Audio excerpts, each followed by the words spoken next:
तो आइए आज हम आप लोग को ड्राइंग के विषय में बताने जा रहे हैं। और ये जो ड्राइंग है सो आई से रिलेटेड है। और ये जो ड्राइंग है सो वो किसी भी ट्रेड के लिए हो, जितना भी आई के अंदर ट्रेड आता है ड्राइंग के अंतर्गत ये क्वेश्चन पूछा जाता है, चाहे वो इलेक्ट्रीशियन, फिटर, डीजल एक्सेप्टर जितना भी ट्रेड है सब में आता है क्वेश्चन। और ये जो क्वेश्चन एग्जाम में आता है ये लगभग 10 या 15 नंबर का रहता है, ठीक है ना। तो आइए हम आप लोग को बता देते हैं कि आखिर एग्जाम में क्वेश्चन जो रहता है आखिर उसका पैटर्न क्या रहता है, किस तरीका का क्वेश्चन रहता है, वो आप लोग थोड़ा देख लें।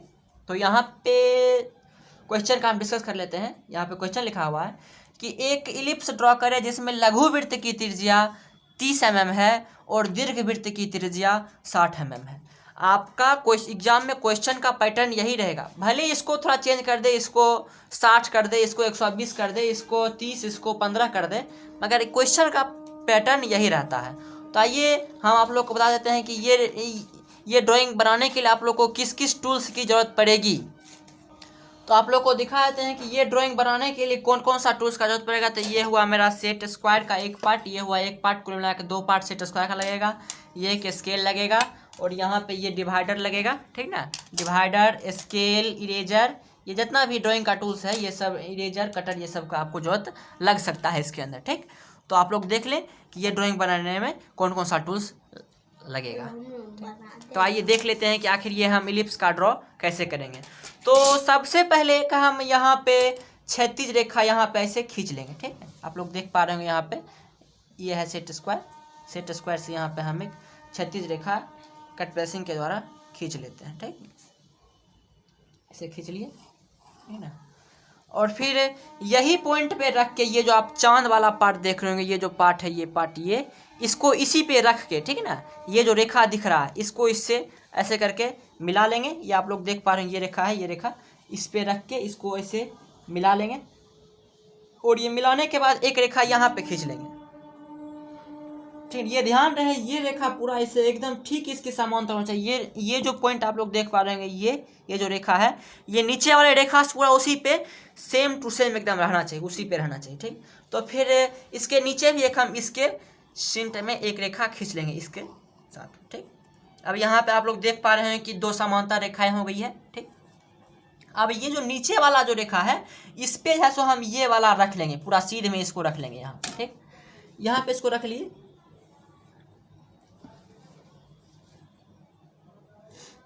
यहाँ पे इसको रख लिए। अब ये वाला जो सेट स्क्वायर का जो ये वाला पार्ट है, ये वाला पार्ट आप लोग को शुरू में दिखाए थे, ये वाला पार्ट, तो इसको है सो इसके ठीक इसी पे पूरा इसी पे डाल देंगे। ये आप लोग देख पा रहे होंगे कि इसके पूरा एकदम सीध में है। तो यहाँ पे एक रेखा इधर खींचेंगे, एक रेखा इधर, एक रेखा इधर और एक रेखा इसको, फिर इसी से फिर इसको इधर कर देंगे इस तरफ। पहले ऐसे था, अब फिर ऐसे, ठीक। तो ऐसे यहाँ पे इसके सीध में करके पूरा सटा के और फिर यहाँ पे एक पॉइंट रख लेंगे अपने कट प्रेसिंग का, ठीक, जहाँ से ये जो रेखा मिल रही है इससे, ठीक। तो यहाँ पे एक पॉइंट बना देंगे और फिर यहाँ पे कट प्रेसिंग का पॉइंट रख के इसको इधर खींचते जाएंगे। ये जो सेट का जो पार्ट 2 है ये इसको इधर खींचते जाएंगे, इसको इधर खींचते जाएंगे। अब ये पूरा इसमें सट गया है, देख पा रहे हैं आप लोग, ये पूरा इसमें सट गया है। अब इसको है सो इस पॉइंट से एक रेखा इधर खींच लेंगे, ठीक ना। अब आप लोग देख पा रहे होंगे कि ये जो हमारा अब 2 रेखा इसके सेट स्क्वायर के द्वारा तैयार हो गया है, ठीक। तो अब अब थोड़ा हम अपना क्वेश्चन देख लेते हैं कि हमारा जो क्वेश्चन कर रहा है वो कितना है। तो हमारा जो क्वेश्चन जो बोल रहा है कि उसकी त्रिज्या जो है सो लघु वृत्त की त्रिज्या 30 सेंटीमीटर है। तो जब आपके एग्जाम में आएगा कि जो लघु वृत्त होता है ना, उस जितना लघु वृत्त का त्रिज्या होगा उसी त्रिज्या का उतना ही mm का नाप हम इस रेखा पे नाप लेंगे और डार्क कर देंगे, 30 mm इधर और 30 mm इधर। तो आइए हम आप लोग को नाप के बता देते हैं। हाँ, तो आइए आप लोग को हम 30 mm इस पे नाप के बता देते हैं। 30 mm इस पॉइंट से ऊपर, ठीक, 30 mm, ठीक ना। और ऐसा ही 30 mm इधर, ठीक।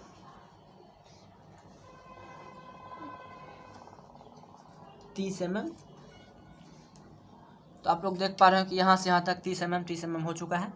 अब यहाँ से इस बिंदु को इस बिंदु से मिला के डार्क कर देंगे और यहाँ से इस बिंदु को मिला के डार्क कर देंगे। तो आइए डार्क कर लेते हैं। तो ये डार्क कर लिए, ठीक। इसको भी इससे मिला के डार्क कर लेंगे।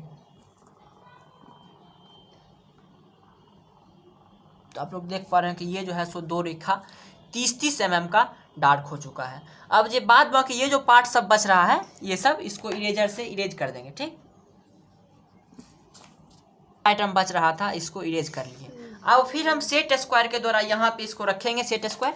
ये जो रेखा आप लोग देख पा रहे होंगे, ये जो रेखा आप लोग देख पा रहे होंगे, ये रेखा, ठीक ना, ये रेखा आप लोग देख पा रहे होंगे। यहाँ से इसको ऐसे मिला लेंगे उस रेखा को इस सेट स्क्वायर के लास्ट पॉइंट से, ठीक, लास्ट साइड से, ठीक। यहाँ से इसको रख के और फिर इसको उठाएंगे सेट स्क्वायर का दूसरा पार्ट, और फिर इसको ये जो आप लोग देख पा रहे होंगे, ये जो दो इस रेखा का जो लास्ट पॉइंट है और इस रेखा का जो लास्ट पॉइंट है, इसी से फिर दो रेखा खींचेंगे, ठीक ना।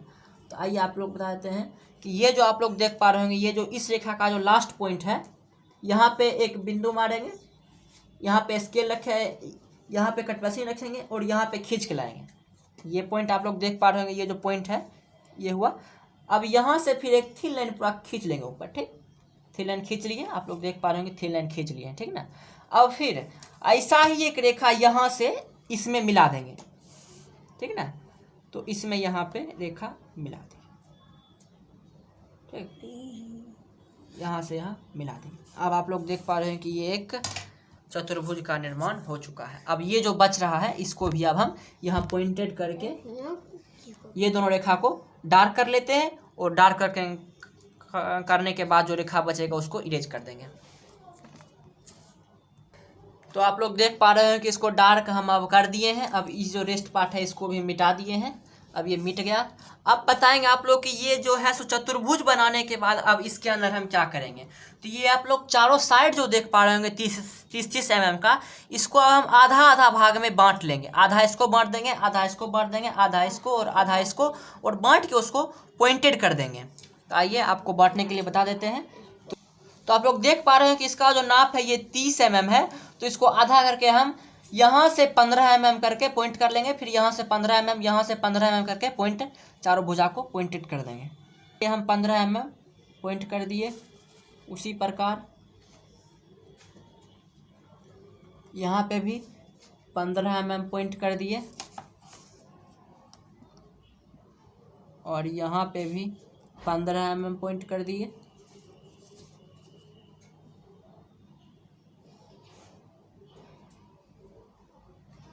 और यहाँ पे भी 15 mm पॉइंट कर दिया। अब आप लोग देख पा रहे हैं कि चारों भुजा इसका हाफ भाग में बढ़ चुका है। अब इसको क्या करेंगे ना, ये जो यहाँ का जो ऊपर वाला जो आप लोग भाग देख रहे होंगे, इसको यही इसी बिंदु से एक रेखा यहाँ खींचेंगे, इसी बिंदु से एक रेखा यहाँ खींचेंगे और इस पॉइंट को इससे, इस पॉइंट को इससे मिला देंगे, ठीक है ना। ये लाइन पूरा थिन होना चाहिए, एकदम थिन, थोड़ा सा पतला, काहे कि ये बाद में फिर मिट जाएगा। तो यहाँ से यहाँ मिला दिए इसको और फिर इसी पॉइंट को इससे इसको मिला दिए, ठीक ना। ये आप देख ले, आप लोग देख पा रहे हैं कि इसको इससे मिला दिए। अब फिर ये जो पॉइंट है नीचे वाला पॉइंट है, इसको इससे और फिर इसको इससे, दोनों को मिला देंगे थिन लाइन में,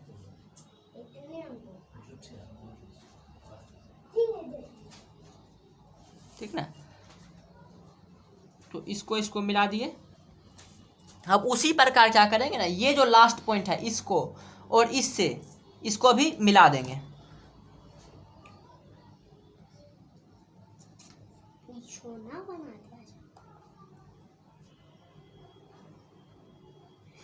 आप लोग अब देख पा रहे हैं कि किस प्रकार का यहाँ पे अब संरचना बन चुका है। अब इसको जो है सा अब हमको यहाँ पे डिवाइडर का जरूरत पड़ेगा, ठीक।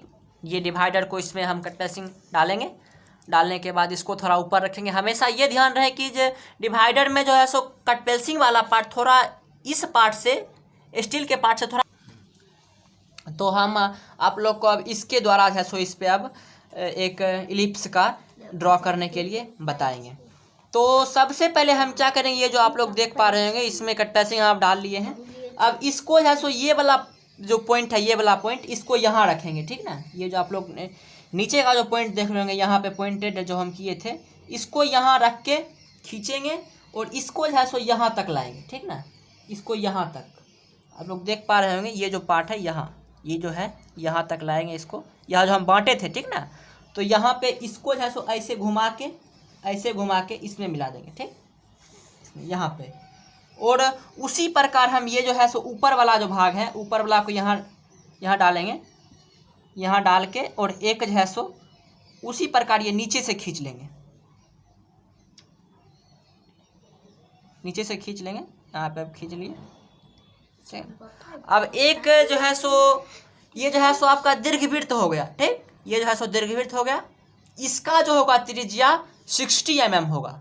आपके जो क्वेश्चन में बोल रहा था त्रिज्या 60 mm, यदि हम 30 mm का एक चतुर्भुज का निर्माण करते हैं सेट स्क्वायर के द्वारा, तो उसका जो उसके अंदर जो दीर्घवृत्त बनेगा उसका ये जो बड़ा वाला जो होता है इसी का जो है सो माप होगा 60 mm त्रिज्या इसका। और फिर अब दूसरा जो ये जो आपका लघुवृत्त बोल रहा है उसको अब हम ड्रॉ कर लेते हैं, जिसका जो है सो त्रिज्या 30 mm है। तो लघुवृत्त का जो है सो उसको ड्रॉ करने के लिए इसको हम ये बीच में रखेंगे, यहाँ आप लोग देख पा रहे होंगे, यहाँ पे इसको यहाँ पे हम डिवाइडर का ये जो है सो स्टील वाला पार्ट रखेंगे और यहाँ से दाब के और फिर इसको इससे मिलाएंगे। ये जो आप लोग देख पा रहे होंगे ये इसको जो है सो इससे मिला के पूरा का पूरा इसको इधर घुमा के और फिर यहाँ पे लाएंगे।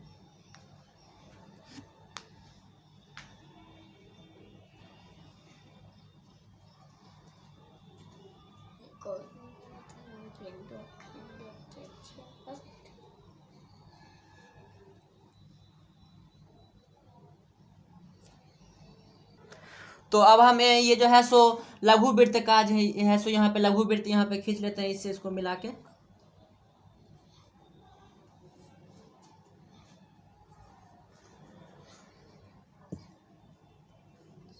तो आप लोग देख पा रहे हैं कि इस पॉइंट से जो है सो हम यहाँ पे डिवाइडर के द्वारा यहाँ पे एक लघुवृत्त खींच लिए हैं।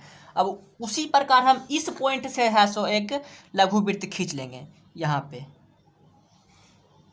मिला के।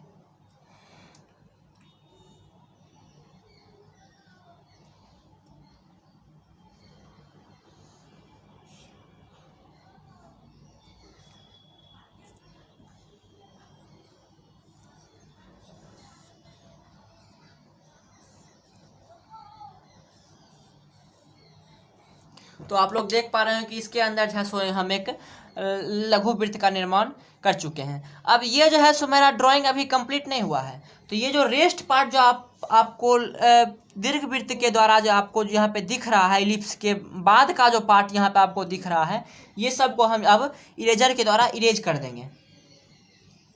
आप लोग अब देख पा रहे हैं कि हम इसको पूरा का पूरा इरेज कर दिए हैं और वो इरेज करने के क्रम में ये जो मेरा पार्ट था, इलिप्स का पार्ट था, वो भी मिट चुका है। तो अब हम क्या करेंगे, उसको जहाँ जहाँ हम जिसके लिए पॉइंट मार के इलिप्स का जो भाग है सो खींचे थे, उसको हम फिर वैसे ही करेंगे, यहाँ पे डालेंगे डिवाइडर और फिर जैसे जैसे किए थे शुरू में हम फिर वैसे ही करेंगे सब कुछ। तो चलिए डार्क कर लेते हैं।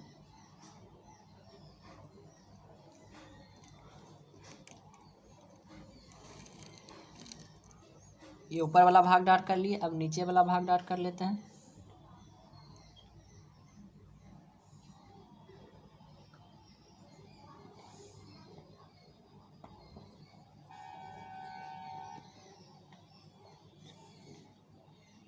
नीचे वाला भाग डार्क कर लिए। अब ये जो है सो लघुवृत्त वाला भाग उसको भी डार्क कर लेते हैं।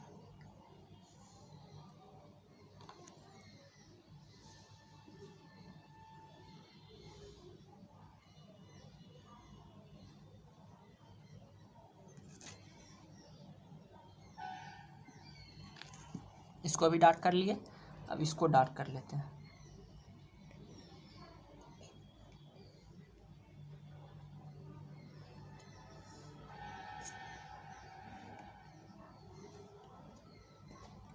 तो आप लोग देख पा रहे हैं कि ये एक प्रॉपर इलिप्स बन चुका है। अब इसको जहाँ जहाँ पे ये छूट रहा है उसको कट पेंसिल से मिला देंगे।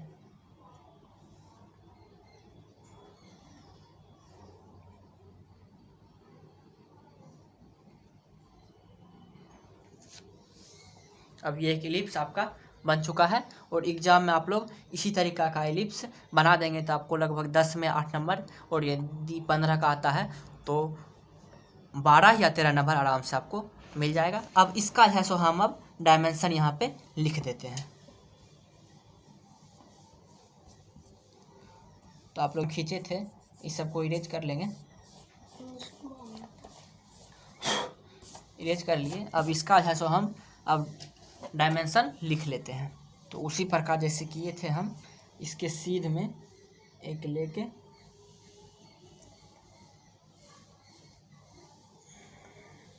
इसके सीध में स्केल को रखेंगे और एक यहाँ पे रेखा खींच लेंगे। और जब ये खींच लिए तो इसके समांतर एक फिर ऐसे ही खींच लेंगे रेखा, ऐसे खींच के, और फिर अब यहाँ पे एरो का चिन्ह बना देंगे। और इसका जो डायमेंशन है 30, यहाँ पे 30 डाल देंगे। और इसी प्रकार आपका एलिप्स बन जाता है। और यदि आपको ये वीडियो हमारा अच्छा लगे तो लाइक कीजिए, हमारे चैनल को सब्सक्राइब कीजिए। और ये एलिप्स बनाने के क्रम में आपको यदि कहीं पे भी किसी भी प्रकार का प्रॉब्लम आया हो तो हमारे कमेंट बॉक्स में लिखें। इस वीडियो में आपको कहाँ दिक्कत हो रहा है, जो भी दिक्कत हो रहा है या फिर अच्छा लग रहा है, किसी भी प्रकार का यदि दिक्कत हो तो हमारे कमेंट बॉक्स में लिखें। अच्छा हो वही बताएं, गलत हो वही बताएं। और किसी भी प्रकार का ITI से रिलेटेड या फिर जनरल कंपटीशन से रिलेटेड वीडियो पाने के लिए हमारे चैनल को लाइक करें, हमारे वीडियो को शेयर करें, और फिर हमारे चैनल को और दूसरा प्रकार इसी प्रकार का वीडियो प्राप्त करने के लिए सब्सक्राइब करें।